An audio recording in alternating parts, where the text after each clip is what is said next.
बिस्मिल्लाहिर्रहमानिर्रहीम। Welcome back in introduction to computing application.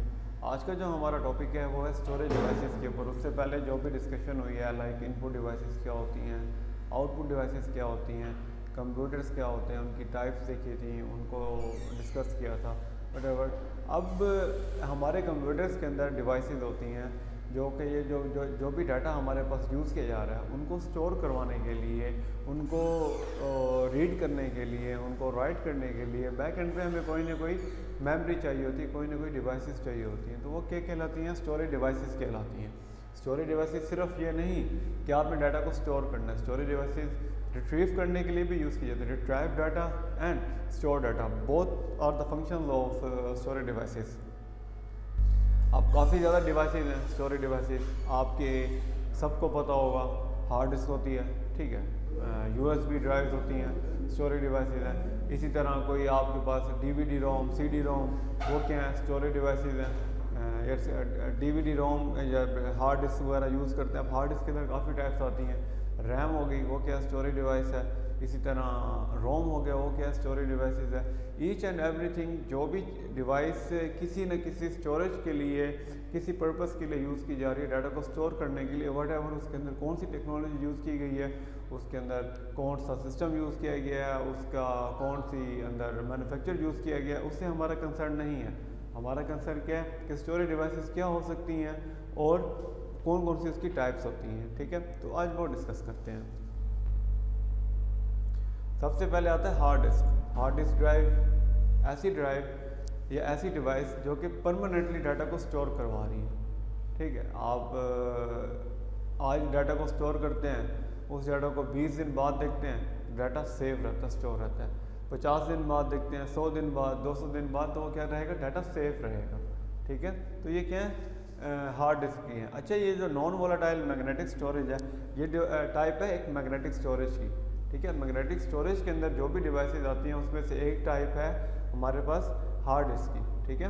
अब ये जो वोलेटाइल मेमोरी और नॉन वोलेटाइल मेमोरी है, मेमोरीज की का भी आपको मैं बता दूंगा जब हम मेमोरी को थोड़ा सा डिस्कस करेंगे। अभी सिर्फ आप डिवाइसेस को लेके चलें कि ये जो स्टोरेज डिवाइसेज हैं वो कौन कौन सी हो सकती हैं।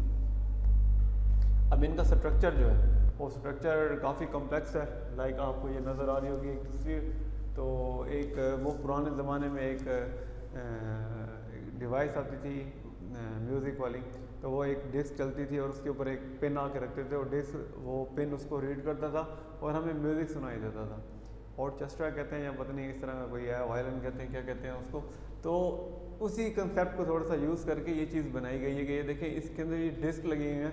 अब इसमें ये एक डिस्क नहीं है, इसमें मल्टीपल डिस्क हैं। इस डिस्क के अंदर बाकायदा तौर पे इसका स्ट्रक्चर है, वो ट्रैक्स बनते हैं, ठीक है। तो वो ट्रैक्स वो क्या करते हैं? वो डाटा को रीड करते हैं, रीड करने के बाद हमारे पास आउटपुट पे डाटा शो हो जाता है। बहरहाल बहुत ज़्यादा कम्प्लेक्सिटी में इसके नहीं जाना, बहुत ज़्यादा डेप्थ में हमने नहीं जाना। हमें पता होना चाहिए कि हार्ड डिस्क क्या है, इसके अंदर कौन कौन से पार्ट्स हो सकते हैं, ठीक है। और ये किसके लिए यूज़ की जाती है? स्टोरेज के लिए यूज़ की जाती है। कौन सी स्टोरेज? परमानेंट स्टोरेज के लिए यूज़ की जाती है, ठीक है। तो ये आप उम्मीद करता हूँ कि आप लोग पढ़ सकते हो इसको। अच्छा, कंप्यूटर्स के अंदर जो डाटा रिप्रेजेंट किया जाता है वो हमेशा किस पे किया जाता है? 0 और 1 की फॉर्म में ही किया जाता है।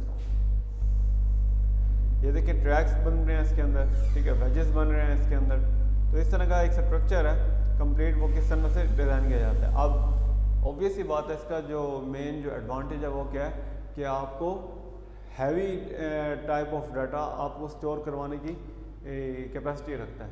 ये जो हार्ड ड्राइव है हमारे पास, अगर हम फ्लैश ड्राइव यूज़ करते हैं, फ्लैश मेमोरी मींस के USB वगैरह यूज़ करते हैं, तो वो इतनी ज़्यादा क्वांटिटी में, इतनी ज़्यादा मेमोरी के अंदर वो हमें मेमोरी प्रोवाइड नहीं कर रहा, वो हमें MBs में या GBs में हार्डली प्रोवाइड करता है। तो अब हार्ड डिस्क जो है वो आपको टेराबाइट्स की तरफ ले गई है। जो आजकल का दौर है वो है बिग डाटा का दौर। हम MB और GB से निकल आ चुके हैं, हम टेराबाइट को डील कर रहे हैं, ठीक है। हम टेराबाइट से अबव पेटाबाइट को डील कर रहे हैं। व्हाटएवर इस तरह की मेमोरीज जो हैं हमारे पास, उनको हम डील कर रहे हैं। तो उसके लिए ऑब्वियस ही बात है हमें हार्ड डिस्क की ज़रूरत पड़ती है। हैवी टाइप ऑफ डाटा आपने वो सेव करवाना है, बहुत ज़्यादा मकदार में डाटा सेव करवाना है, उसके लिए हमारे पास क्या है? ये यूज़ किया जाता है, हार्ड डिस्क यूज़ की जाती है। अब हार्ड डिस्क की एप्लीकेशन कौन कौन सी हैं, किस किस में वो यूज़ किया जाता है। डेस्कटॉप कंप्यूटर हैं, आपके लैपटॉप कंप्यूटर्स हैं, या एक्सटर्नल कोई हार्ड डिस्क आप यूज़ कर लेते हैं, तो उसके लिए भी ज़ाहिर बात है कि क्या यूज़ किया जा रहा है कि सिंपल सा एक हार्ड डिस्क यूज़ की जाती है। बेनिफिट्स हैं आपको मैंने बता दिए कि रीड राइट एग्जीक्यूशन फास्ट है इसकी, ठीक है। Due to nature of moving parts they will eventually wear and break, बिल्कुल हो सकता है। अगर हार्ड डिस्क का सबसे बड़ा इशू ये है कि इन केस उसमें कोई बैड सेक्टर वायरस आ चुके हैं या वो किसी वजह से ब्रेक हो गई है, तो वो क्या होगा कि वो डैमेज हो गया, complete A to Z data आपका कंप्लीट डैमेज हो चुका है, ठीक है। उसके बाद क्या है कि बहुत ज़्यादा फास्ट नहीं है बाकी डिवाइसेस की निस्बत, लाइक हम फ्लैश मेमोरी यूज़ करते हैं, इस तरह की दूसरी डिवाइसेस यूज़ करते हैं, या फिर ऐसी टेक्नोलॉजी यूज़ होती है क्योंकि और इसका सबसे बड़ा क्या है कि इसकी कम्प्लेक्सिटी, इसकी जो डिज़ाइन है वो बहुत ज़्यादा कम्प्लेक्स है। जब इसको डिज़ाइन किया जाता है तो वो काफ़ी चीज़ों का दरमियान में ख्याल रखा जाता है। इसी तरह इसके अंदर काफ़ी वो हैं सॉलिड स्टेट डिवाइसेस के हैं, ये भी एक हार्ड ड्राइव ही है, ठीक है, जो कि किस नेचर की है, नॉन वोलेटाइल, मीन्स के परमानेंट नेचर की है, परमानेंटली डाटा स्टोर करवाते हैं। अब सॉलिड स्टेट डिवाइसेस क्या होते हैं, हार्ड होते हैं, हार्ड डिस्क की हैं, लेकिन ये बहुत ज़्यादा फास्ट, ठीक है, एक्सेस करने में काफ़ी बेहतर ये होते हैं, इनको एक्सेस बहुत ही फास्टली वे में किया जा सकता है। तो ये हमारे पास क्या है, सॉलिड स्टेट डिवाइसेस हैं हमारे पास। काफ़ी ज़्यादा डिवाइसेस हैं, ये भी हमारे पास जीबीज़ के अंदर भी हैं, और लेकिन ये क्या है, एक्सपेंसिव हैं हमारी हार्ड डिस्क से। ऑब्वियस सी बात है, जब आप बहुत ज़्यादा यूज़ करेंगे ऐसी जो कि स्मार्ट चीज़ें हैं, जो कि आप एक सिंपल जो चीज़ मिल रही है आपको, उससे आप अगर एक स्मार्ट चीज़ परचेज़ करते हैं या उसको यूज़ करते हैं या उससे ज़्यादा फास्ट है, लाइक दो डिफरेंट फ़ोन्स हैं, आप एक फ़ोन स्लो और एक फ़ोन फास्ट है, तो ऑब्वियस सी बात है जो फास्ट फ़ोन है वो क्या होगा, महंगा होगा, कॉस्टली जो है वो कॉस्ट इफ़ेक्टिव ज़्यादा होती हैं ये चीज़ें। तो इसका मतलब है कि सॉलिड स्टेट डिवाइसेस का सबसे बड़ा है, बाकी इसके क्या हैं, सारे के सारे हमारे पास फ़ायदे ही हैं। इसी तरह रैम है, random access memory. Random access memory basically क्या होती है, जब आप कंप्यूटर पे करंटली कोई भी टास्क परफॉर्म कर रहे हैं, वट एवर जो मर्जी आप इंस्ट्रक्शन जनरेट कर रहे हैं, लाइक आप इंटरनेट यूज़ कर रहे हैं, आप कोई एप्लीकेशन यूज़ कर रहे हैं, आप कोई इंस्ट्रक्शन जनरेट कर रहे हैं, आप वर्ड प्रोसेसिंग कर रहे हैं, या इस तरह की जितनी भी चीज़ें यूज़ कर रहे हैं, तो करंटली जो भी आपका टास्क परफॉर्म हो रहा होता है, जो ऑपरेशन हो रहा होता है, तो बैक एंड पे आपको स्टोरेज जो प्रोवाइड कर रही होती है वो होती है हमारे पास रैम, रैंडम एक्सेस मेमोरी। इस मेमोरी को हम प्राइमरी मेमोरी भी कहते हैं, इस मेमोरी को हम मेन मेमोरी भी कहते हैं, ठीक है। रैंडम एक्सेस मेमोरी का सबसे बड़ा जो डिसएडवांटेज है वो ये है कि इन केस जब आप काम कर रहे होते हैं किसी भी मतलब के एप्लीकेशन के ऊपर, या व्हाटएवर जो भी टास्क परफॉर्म कर रहे हैं अपने लैपटॉप के ऊपर या कंप्यूटर के ऊपर, किसी भी वजह से उसकी पावर फेल हो जाती है और वो कंप्यूटर या लैपटॉप बंद हो जाता है। जब आप दोबारा रीस्टार्ट करेंगे तो वो डाटा को स्टोर परमानेंटली नहीं करवा सकता, जो आपकी रैम है वो परमानेंटली डाटा को स्टोर नहीं करवाती, तो दोबारा न्यू सिरे से वो डाटा क्या है जनरेट करना पड़ता है। जो भी टास्क परफॉर्म करें वो दोबारा न्यू सिरे से करना पड़ता है। कभी इस तरह हुआ है आप कोई मूवी देख रहे हैं, ठीक है, आपका लैपटॉप किसी वजह से बंद हो गया है, या आप कोई और इंस्ट्रक्शन जनरेट कर रहे हैं, वट एवर जो वर्ड में जनरेट कर रहे हैं, या कोई भी एप्लीकेशन यूज़ कर रहे हैं, तो वो क्या है, जब आपका कंप्यूटर बंद होता है दोबारा करते हैं तो दोबारा न्यू सिरे से आपको एप्लीकेशन ऑन करनी पड़ती है, या कोई मूवी देख रहे हैं तो उसको ऑन करना पड़ता है दोबारा। उसमें क्या है, रैम है। अब रैम के स्ट्रक्चर के ऊपर हम नहीं जाते, हमें सिर्फ ये पता होना चाहिए कि रैम क्या चीज़ है, ठीक है। तो इसके नोट्स के अंदर A to Z इसकी डिटेल लिखी हुई है।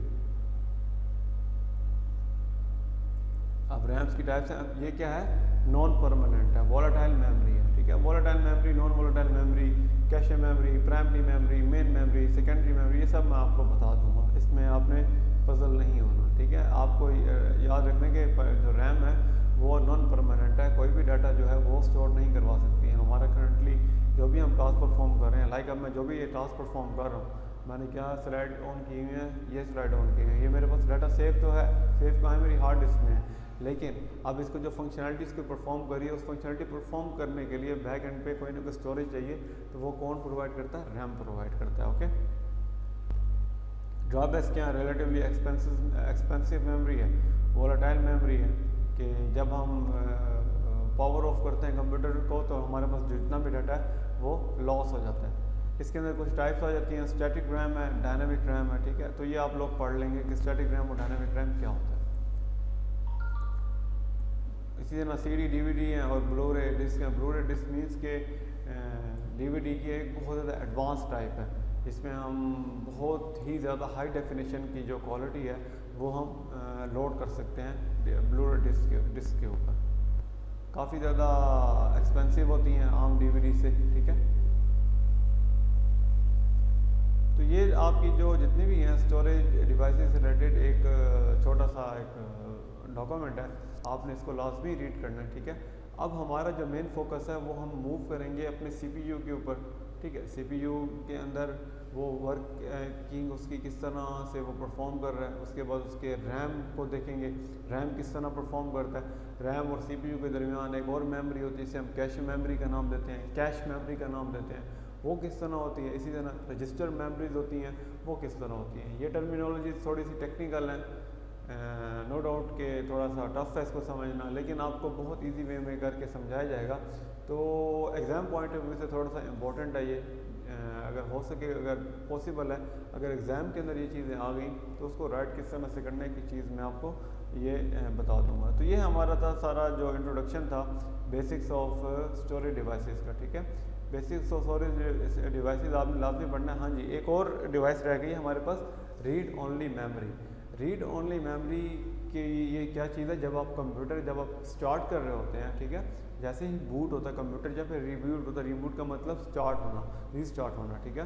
तो उसमें ये रीड ओनली मेमोरी काम करती है। अब रीड ओनली मेमोरी के अंदर क्या चीज़ है, आपने अक्सर नाम सुना होगा, बायोस का नाम सुना होगा, आपके मोबाइल के अंदर भी बायोस होती हैं, आपके लैपटॉप या कंप्यूटर्स के अंदर भी बायोस होती हैं। अब बायोस को जो एक्सप्लेन करने के लिए, जो चीज़ें करने के लिए होती हैं, तो उसमें क्या होता है, आपकी रीड ओनली मेमोरी होती है। रीड ओनली मेमोरी क्या है, दोबारा सुन लें, जितना भी बायोस से रिलेटेड जो इन्फॉर्मेशन है वो हमारी किस में, रीड ओनली मेमोरी है। ये भी एक परमानेंट मेमोरी है, लेकिन इसको हम प्राइमरी मेमोरी कहते हैं। अब प्राइमरी मेमोरी आपको मैंने बताया कि रैम होती है, वोलाटाइल होती है, लेकिन ये प्राइमरी मेमोरी की एक ऐसी टाइप है जो कि नॉन वोलाटाइल होती है। इसमें डाटा जो है वो परमानेंट स्टोर किया जाता है, हम खुद से चेंज नहीं कर सकते या इस तरह की चीज़ें यूज़ नहीं कर सकते डिलीट करने के लिए। हाँ, इसके अंदर कुछ स्पेशल टाइप्स हैं, ठीक है। इरेजेबल मेमोरीज भी यूज़ की जाती हैं इसके अंदर, रोम के अंदर, तो वो काफ़ी ज़्यादा टाइप्स हैं। तो वो एक डिफरेंट स्टोरी है कि उसको किस तरह से यूज़ किया जाता है, ठीक है। फ्लैश मेमोरी का मतलब क्या है, USB मेमोरी है। USB मीन्स क्या होती हैं कि यूनिवर्सल सीरियल बसेस, ऐसी डिवाइसेस, ऐसी चीज़ें जो कि ज़्यादा फास्ट होती हैं, ठीक है, और इजीली मूवेबल होती हैं, वो सब की सब क्या हैं, फ्लैश मेमोरीज कहलाती हैं। फ्लैश मेमोरीज की डिफरेंट वो देख लें, अगर एप्लीकेशन है, आपको USB मेमोरी है और मेमोरी कार्ड्स भी आपके फ्लैश मेमोरी में आ जाते हैं। पोर्टेबल होती है, स्मॉल है, लाइट वेट है, ड्यूरेबिलिटी बहुत ज़्यादा होती है, और उसके बाद डिफरेंट कैपेसिटीज़ इसमें अवेलेबल हैं, GBs के अंदर ही आ रही हैं, ठीक है। और स्पीड इसकी बहुत फास्ट है, आपको मैं बता चुका हूँ।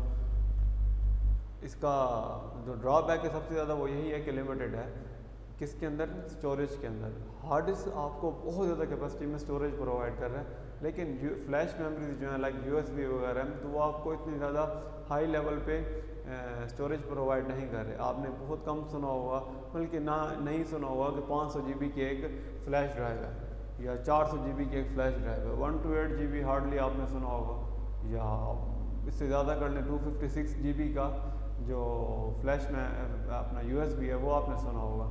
तो कभी ये नहीं सुना होगा 1 TB 2 TB की हार्ड डिस्क USB है। तो ये सारी चीज़ें हम वहाँ यूज़ होती हैं हमारे हार्ड डिस्क के अंदर हाई मेमोरी के ऊपर। ये क्या है कि इन केस कोई एमरजेंसी केसेस में हमें यूज़ पड़ जाए तो वहाँ पे एक हमारे पास स्मॉल मेमोरी हम यूज़ करते हैं जिसे हम फ्लैश मेमोरी कहते हैं।